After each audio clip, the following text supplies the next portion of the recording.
আসসালামু আলাইকুম। এই ভিডিওতে এসএসসি পরীক্ষা 2024 সাল অর্থাৎ চট্টগ্রাম বোর্ড থেকে 7 নং যে প্রশ্নটা আসছিল এই প্রশ্নটা তোমরা এখানে দেখে নাও। এই সৃজনশীলটার সমাধান এই ভিডিওতে করে দিব। দেখো আমি সমাধান করে রাখছি, জাস্ট তোমাদের একটু বুঝিয়ে দেবো। ক নং বলছে কি 10x সমান cot 9x হলে x এর মান নির্ণয় করতে বলছে। এইটার সমাধানটা দেখো, নংয়ের যে সমাধানটা তোমার এটা দেয়া আছে। তারপরে আমরা cot এখানে সূত্র প্রয়োগ করছি এই লাইনে 1/10x হয়েছে। পরে 9x এই অংশে ভাগ অবস্থা আছে, ওই অংশে নিয়ে গেলে এটার সাথে গুণ হয়, তাহলে এটার উপর স্কোয়ার হয়ে যায়। এই পাশে তাহলে থাকে 1 স্কোয়ারটা ওই পাশে প্রক্ষান্তর করলে এই 1-এর উপর রুট ওভার হয়, রুট ওভার 1 মান কত 1। তারপরে এই 1 পরিবর্তন করে 10/45 লেখা যায়। তার 10 থেকে বাদ, তাহলে এই পাশে থাকে 9x 45 ডিগ্রি। তারপরে অতএব x সমান আসে 5 ডিগ্রি। 9 পাশে যে ভাগ হয়ে যায় 5 ডিগ্রি হয়। এটা এক্স এর মান বের করতে বলছে, x = 5 ডিগ্রি এর অ্যান্সার। আর খ নংটা দেখো, এখানে খ নং বলছে যে এর মান নির্ণয় করো। এইখানে এই যে তোমার cos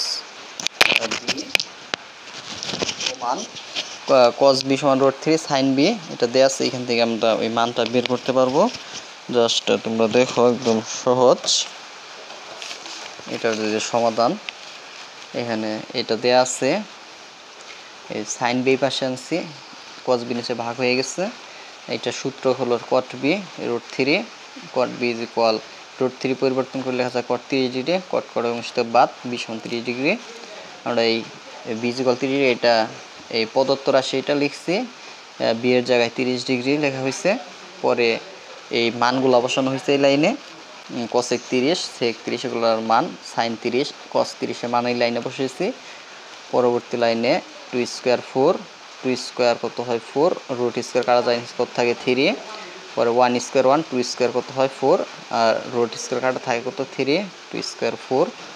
পরবর্তী লাইনে এখানে তোমার দেখো এটা এই যে এখান থেকে লসাগু যায় কত 3, তাহলে উপরে কত হয় 12 - 4, নিচে লসাগু যায় 4, তাহলে উপরে হয় 1 - 3। তারপরের অংশ এইটা 12 থেকে 4 বাদ দিলে 8, নিচে করতে 3, উপরে এখানে নিচে হয় -2/4। প্রথম ভগ্নাংশ লিখছে, বাঘ চিহ্নের কারণে গুণ চিহ্ন দিলে এটা উল্টে যায়, 4 উপরে -2 আসে নিচে। পরে এখানে কাটাকাটি করলে এখানে 16 কত হয় 3 হয়। এটা অ্যান্সার। ঘ নং প্রশ্নটা উদ্দীপকের তথ্য অনুযায়ী পি এর মান নির্ণয় করতে বলছে, তাহলে আমাদের এই অংশটুকু কাজে লাগবে এটা সমাধান করতে। দেওয়া আছে এই অংশটা।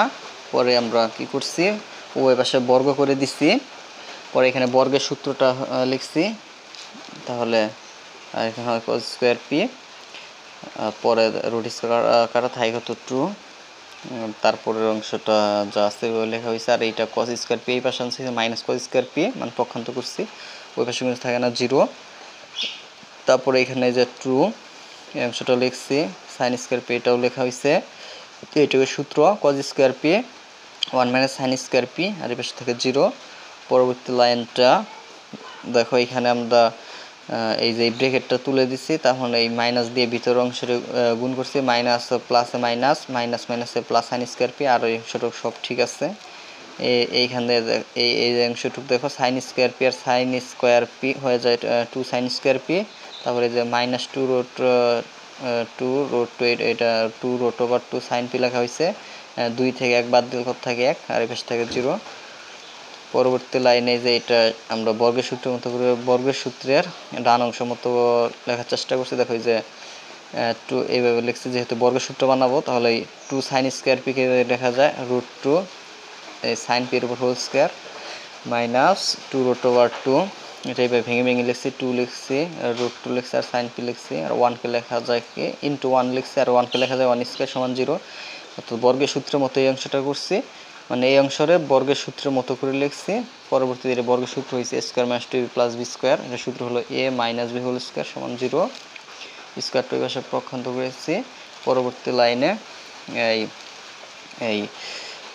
এই যে 1 প্রক্ষান্তর করলে হয় +1, √2 গুণ অবস্থায় ওই পাশে নিচ্ছি, 1 নিচে ভাগ হয়ে গেছে। তাহলে এখান থেকে sin p, sin কতর মান 1/√2, sin 45 ডিগ্রির মান, sin বাদ p = 45 ডিগ্রি। এটা আমাদের অ্যান্সার।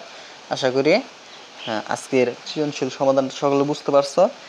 এই চ্যানেলের ভিতর যে প্লে লিস্ট আছে 2024 সালের সকল বোর্ড প্রশ্নগুলো ইনশাল্লাহ সমাধান করে দিব। ঢাকা বোর্ডের গুলো অলরেডি আপলোড দিয়ে দিচ্ছি, সকলে দেখে নিও। ধন্যবাদ সকলকে।